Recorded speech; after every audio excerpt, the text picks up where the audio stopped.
So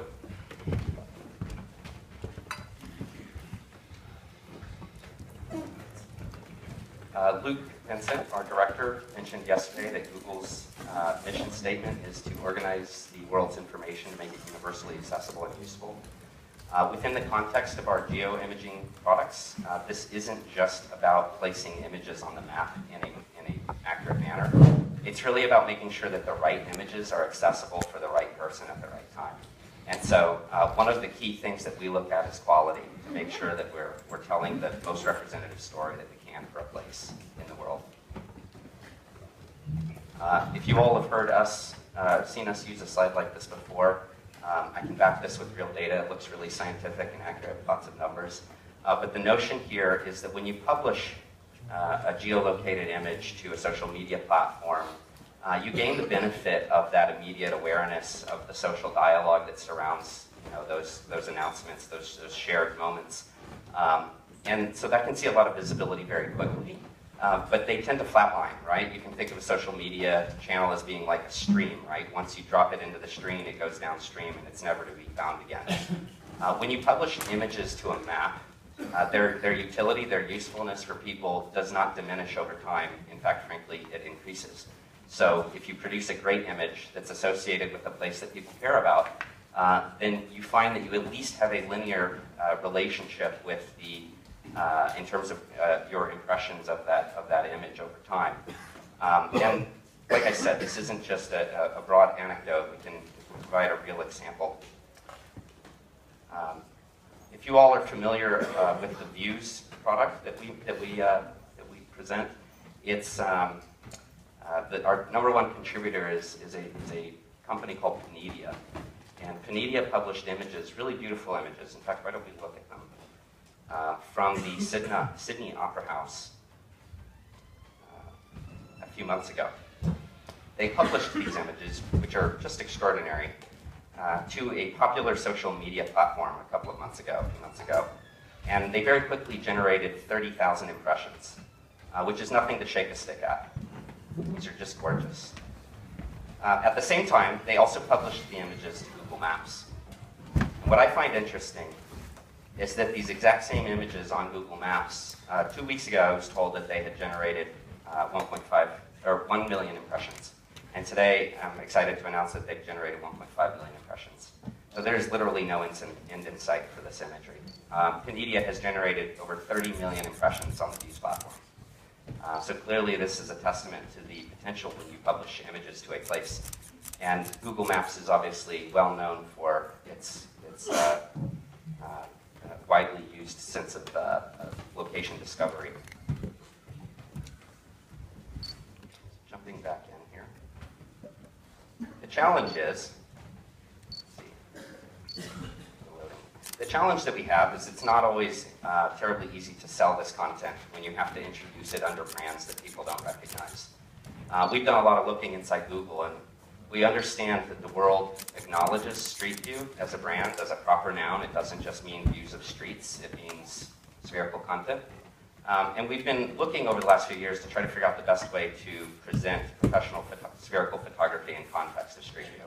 So a few years ago, we launched Views and Business View as being branded programs that are intentionally associated with Street View. What we found, however, was that through feedback from professional photographers, both trusted photographers in the Business View program and those that are using the Views program, is that they have to introduce themselves, likely you have to introduce yourself as maybe being a Views or Business View photographer, and then explaining that that's sort of like Street View, but it's a separate program. And that can be difficult, right? Because you've immediately lost that credibility of, well, you're just not part of that brand that we recognize. So I am truly excited to share with you today the announcement that we are actually making Street View a brand. So this has typically been something that people recognized as being a brand, but in fact it wasn't. This was a feature of Google Maps.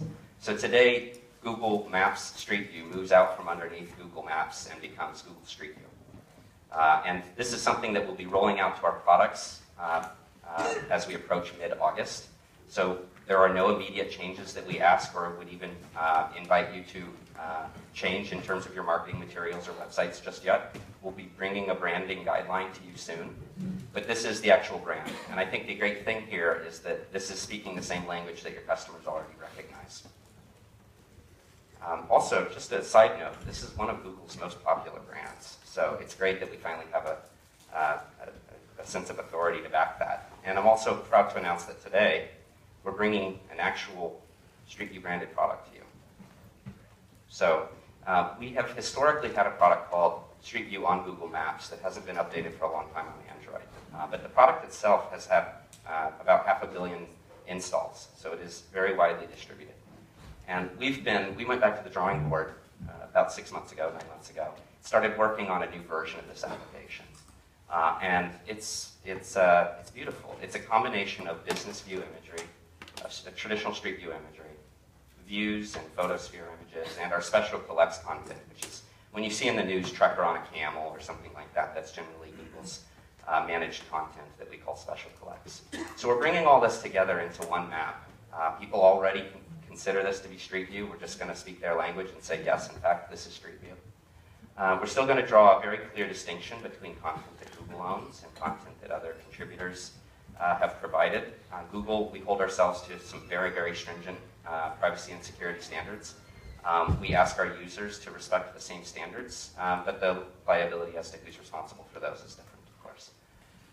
In this app, you'll find that we have different galleries. We're going to allow you to see your own content that you've not yet published, if you have any on your device, to view the content that you have published, to view a combination of all of the content that everyone around the world has published, and then also to see our featured content. Now, at launch, when this comes out, this is only going to focus on Google's special collects content, you know, the very high-profile things that we work on. But I can tell you we have a lot of love for the content that comes from others as well. And over the course of the next year, we'll be working on bringing in contributions from others into that featured channel. This is a great visibility tool. We are rolling this out to 500 million devices. That's a pretty ridiculous number. At that time, people will have the option to sign up for notifications. So every time there's a new featured special collect, and eventually with user-generated content, they'll be able to see and be notified of that on a fairly regular basis, like a weekly basis if they so choose. This is wonderful for us as an industry, especially as we potentially have the opportunity to rally behind the Street View brand, because we build greater awareness. And you know, I know there's these conversations around competition in the space and how much room there is if we grow the size of the industry. But frankly, there's nothing but a promising future for us if we can build more and more awareness for this content. And so at Google, we're taking some very active efforts to do that.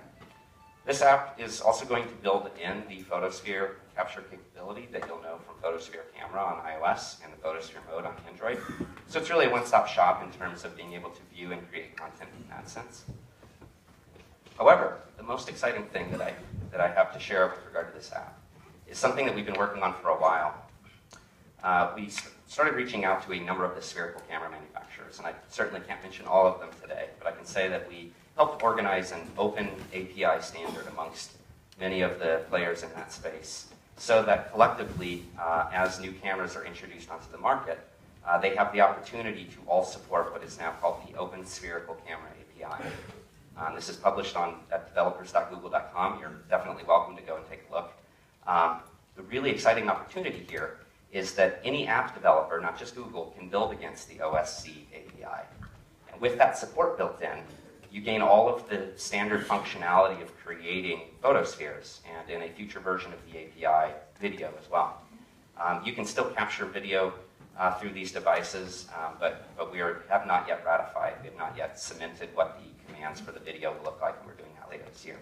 But as an initial first step, this is already wonderful. We have a number of partners that will be announcing support for this, including 2 today. Let's take a look. So Gyroptic is going to be a partner of ours, launching with LeadU in mid-August, as well as NCTech. These are great cameras. Gyroptic is focused, I think, on the broader consumer opportunity, the lower price point, very, very fast processing, and just a very portable form factor. NCTech has been an absolute joy to work with over the last few months. They've truly felt like a collaborator with us as well, just like Geroptic. As we really got down to the nuts and bolts of the opportunity here, us listening to the business community, we've understood that if we took a step back, if we afforded a way for you to shoot an entire end-to-end job from introducing yourself to publishing a finished product and transferring ownership on site, if you could do that in less than 20, 25 minutes and have the quality be very, up to the standards that we've all come to expect, well, that would be a game changer. And that's what we've delivered. With the application paired with these cameras, you have the ability to capture spherical images, which are stitched on device in HDR. They are delivered to the mobile application. At that time, you have the ability to immediately preview them, to check out where they are on the map, change their location if it's not right, associate it with businesses, publish them. And this is a great combination of Views and Business View. Once you publish them, they can remain in your account. Or if you've sold them to a business, you can then transfer ownership over. So they get this sort of escrow capability where they can live in your account before you reassign them. And that functionality is largely coming in mid-August. We're still a little unclear about the ownership transfer, but the rest of that will be supported at launch. So let's take a look for just a minute at one of these. The NCTech camera will be launching at $1,999 US. It supports 8K images. They're beautiful HDR. We're going to look at some examples in a minute. And they're delivered to the device in less than 2 minutes. Let's look at a couple of examples. Find my mouse. Excuse me, what was the price point again? $1,999. And by the way, so this is an evolution of one of their existing cameras that has a $12,000 price point. So this is, I believe, a very big win for this industry to have access to that at a much more accessible price point. So these are shot with a prototype that is basically an earlier version of this camera. And you can see the image quality is extraordinary. There's no doctoring in these images. Let's look at a couple of more really quickly here. So this is straight out of the camera? Straight out of the camera. So here what we're looking at is a great example of HDR that's handling the outside lighting and the inside lighting together in one space. You will see ghosting, that's right. So if you've got people in the image and you don't want them to appear as this person does, you'll need to ask them to stand still. One great advantage to the mobile app is that it's basically a remote control. So you can pop it down on a tripod, go into the other room, and capture it. And later this week, we'll be giving some demonstrations of how that works with the mobile application. Certainly, though, there's some pretty exciting implications for our industry as we look at this. Can you just show us the Zenith and the Nadir, please, Mario? I'm sorry? Can you show us the Zenith and the Nadir? Yes. The Zenith is pretty straightforward. Now, the Nadir does have a fairly sizable hole, as would be expected. We at Google are going to accept this, but I will say that everybody's working on making these smaller, and over the next couple of years, I think you'll find that these holes are shrinking. It is what it is. And now let's look at another one. So this is the 360 cam from Geroptic, and the founder of the company there. You can see his selfie. 4K shots, also HDR on device, delivered in less than 3 seconds. $499 price point. Both of these partners are with us today. They'll both be sharing more details. So we think this is a very exciting feature, and we're excited to roll this out with you. So we've got some more exciting things to cover today. A little bit of a lag. So, show of hands, who's familiar with the Views platform today, please? Okay, about half, it seems like. For those of you who are not aware, Views has been basically, it was founded as like this spherical photography platform and community for publishing maps. We last year added support for flat photos as well. But there's a lot of love within the Google Maps team for this product. We believe that Google definitely needs to serve as a home not only for professionally produced commercial photography, but also for people that just have a love of great places. And so for us, Views has been that product and that platform that we've supplied. At the same time, we have taken stock of feedback that said, again, it's a little hard to associate this with Google Maps. People see my Views profile. Why is it that when they see my images on Google Maps, they're driven to some website called Views? And so we've decided to help address that issue as well, and also bring you more closely connected with the Google Maps infrastructure, which is obviously a very large product in our midst. So in mid-August, we are proud to announce that Views profiles will become Google Maps profiles. These are being reintroduced directly in Google Maps. They're going to look a little bit different just because we're matching Google Maps aesthetic, but the key pieces are there. Your images are going to show up. You're going to be able to view them. You'll be able to see your total view counts. All the important elements will remain intact. And we think this will be easier for you. If you choose not to represent yourself as a street view photographer, you certainly don't have to. Google Maps is a great brand that you can position yourself next to. But Views is not just a user profile. It's also some great tools for publishing lots of images and editing notifications. So the exact Views uploader that you may be familiar with is remaining intact as we bring it to Google Maps, so there will be no changes there as well. I should also just make clear that all of the images that you publish that were Maps approved will continue to live on with no change. There's no change. And if you've published images that were not Maps approved, you'll continue to be able to access them through G+, just as you can do today. Because this is a Google Maps branded product, images that you publish that were not approved, which is really the exception rather than the rule, those are not something that we obviously want to be supplying underneath the Google Maps umbrella, but you'll have the complete access to delete and edit them just as you always have through G+. And then finally, we're bringing something very exciting new to the table for Google Maps, which is the ability to publish images and have them go live instantly. So in terms of being able to share a link and not have to wait around for moderation, this is a great advantage for us. I just want to make it clear that these images all still go through our moderation pipeline. So, and we do check for some things automatically up front, so there's not this great risk of abuse. But it's a great opportunity for you to be able to engage more directly and immediately with your clients and not have to wait a couple of days. So, we've covered Views. We've covered the new Street View app. We're also going to pick on Business View today. So, show of hands, who's familiar with Business View program, please? Okay, basically everybody. Okay, that's great. Or the majority of you. Sound like a broken record, but introducing Business View is going to challenge for people. They have to say it's sort of like indoor Street View, so I think you can probably imagine where I'm going with this one.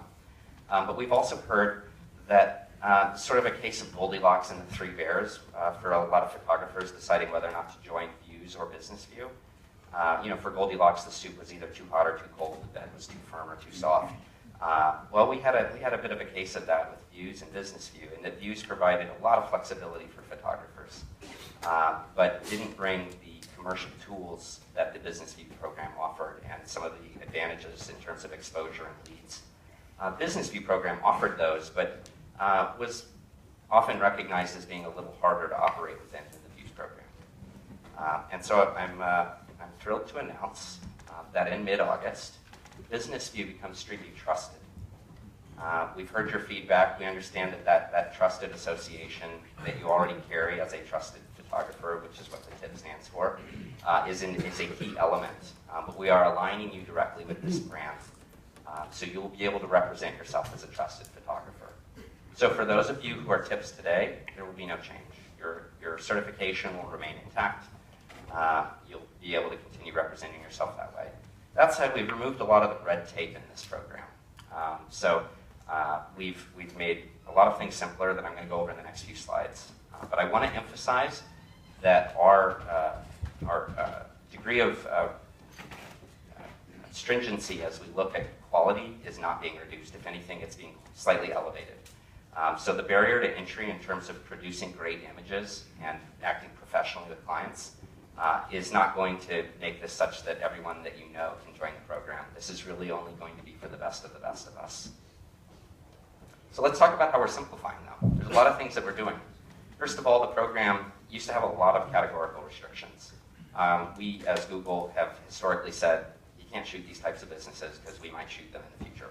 We're not doing that anymore. With the exception of sensitive locations, which we're working through with our legal counsel and also possibly hotels. The rest is now open. So that means public parks, that means transit stations, whatever you want to shoot, as long as you have permission to shoot it. We are certainly not going to stand in your way, so you're welcome to do that. And to be clear, we're not going to ask you to go and shoot specific places when this service and app launches. So there's really no difference. You have the freedom that you've had with the UGC platform, with the Views program. You now have that with Business View. We've also historically required that you publish flat photos as part of being a TIP, being a trusted photographer shooting businesses. And you don't have to do that anymore. So you can just shoot photospheres, and that is sufficient. We have limited the countries in which you can operate in. So if you were certified in Germany, then you could only shoot in Germany. Or if you were certified in whatever the country is, you could only shoot in that country. That's not the case anymore. You can now shoot anywhere in the world with the exception of China.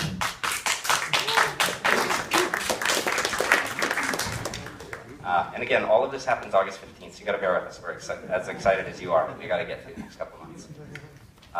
And then finally, we're bringing you the advantage that the new mobile app has, which is instant publishing through the mobile app. So you can actually, as a trusted photographer, if you so choose, with these spherical cameras, shoot directly with the app and publish, and it will count toward, your participation in the program. Yes? Do you have to follow the patterns like before, like going to the door, walking around, or you can use that shuttle the facility or something? We are very much simplifying as well. The patterns are being removed. The question was, do we have to follow the exact same patterns? We have some requirements that are being. So what's important to us is that you maintain a very close proximity between the photospheres. The exact distance is being worked out. And we ask that you don't drive people through walls or right through a large piece of furniture. And we also, there is a third requirement, and that is that you don't ask people to traverse great distances through I guess that's the same as the first. But there are no other requirements. You don't have to shoot specific parts of the businesses anymore. So we think that's a big win for you as well. Are the POIs also still required? They are not. The POIs, that is the flat photos, are no longer required.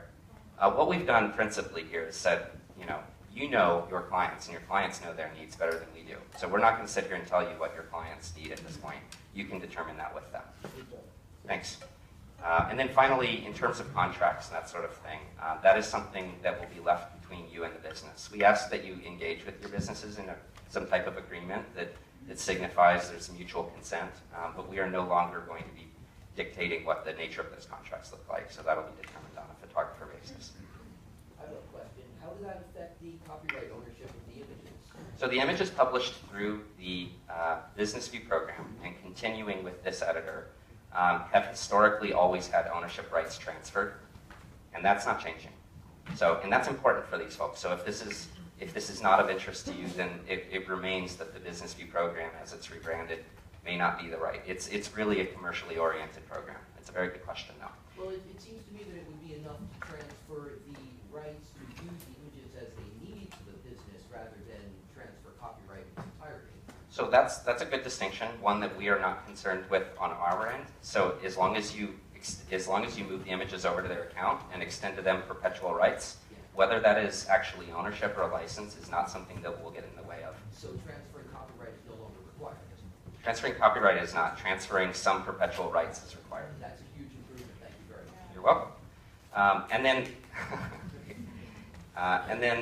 The last thing that I was going to say is you don't actually have to have commercial intent. You simply have to have mutual consent. So as long as you've engaged with the property has understood and built an agreement with you. And we have a location release. And you have a location release, then you're covered. Okay. So we've covered a lot of things that are happening by mid-August. Let's talk about a couple of things that are happening after mid-August. And this is the one piece of the presentation where I'm sympathetic. I realize that this is going to be hard for some of you. In order to do this, we were not able to bring over the Views manual constellation editor into Google Maps. And so we are actively working on a new manual connectivity editor for people who are not part of the Trusted program. And so we're working on that. And we've got a next generation solution that we'll be bringing to you later this year. We're very excited about it. Using the muscle that Google has in terms of computer vision, we'll be bringing something to you including an automated version of this that automatically brings those photospheres together with the ability to modify them if they're not organized the way that you think they should be. So we're very excited about that. It is one of our highest priorities. And so we just need to be clear that in mid-August, when this transition takes place, there will be some period of time thereafter where you might want to consider a workflow that is focused around individual photospheres that might be automatically connected later. Or else we would invite you to consider the trusted program where you'll continue to have that capability. And again, I just want to emphasize that this is extremely important to us and we are working on it. So some other things coming. We've heard from the Business View photographers that having the Salesforce is great, but what about on mobile? We're bringing our own version of this directly into the mobile application at a later date. So you'll be able to directly see access to leads that are appropriate to all trusted photographers, and also leads that are specific just to you. You know, a business in your area said, I want a trusted photographer, and we think you're the right match. So we'll be surfacing those in the mobile app for you. We really want this to be your mobile productivity counterpart, the ability to go out and potentially with these spherical cameras do everything on site. Frankly, even carry the app with you, even if you choose to continue shooting with the DSLR system. You can still show the images that you previously published. You can still track leads. We think this will be a valuable tool for you. And the fact that it's in the same app that your clients can download and get this sense of reputability that this is the Street View brand, the same one they can tell everybody about, we think will go a long way. Now, there's a lot of moving pieces to make all this happen. Getting all of these new changes into the Google Maps app is also something that we're actively working on. It's not necessarily something that's going to make it in time for mid-August, but we are bringing your profile and your visibility of your photospheres to the Google Maps app. Now, for those of you who are Business View photographers, that's not really news. Your images have always shown up there. But for those photographers who are not publishing through that program, this is news. Your images today do not show up in the Google Maps app, and they will be showing up in the Google Maps app. So we're very excited about that. And then finally, look at the 3 products that we've covered today. The Street View app for non-trusted photography use, the Google Maps publishing. Both of those had instant publishing. The third leg of this was the actual trusted photographer use. That's gaining instant publishing later this year as well. So in essence, all 3 capabilities for publishing will satisfy that instant publishing requirement that we've set for ourselves. So actually, we have no more news. We thought that would be plenty for the day. This is the new logo. We're really excited about it. We think it's a great counterpart to Google Maps, even though it stands out on its own at this point. We're going to be wearing this with pride, and we hope that you'll join us in doing so. You can look for these changes in mid-August. We're going to be around the rest of the week to answer questions. We're sure you're going to have questions. But we also have this opportunity with my colleagues who, I just want to let you guys know, it's like 3 or 3:30 in the morning for these guys right now. They've been very kind in joining us. I'm not going to show video of them as they're probably all sleepy-eyed right now. But they're on the line to answer your questions with regard to JUMP and the Expeditions program. And I'm here to answer your questions for the next few minutes with regard to the things that we've announced today. I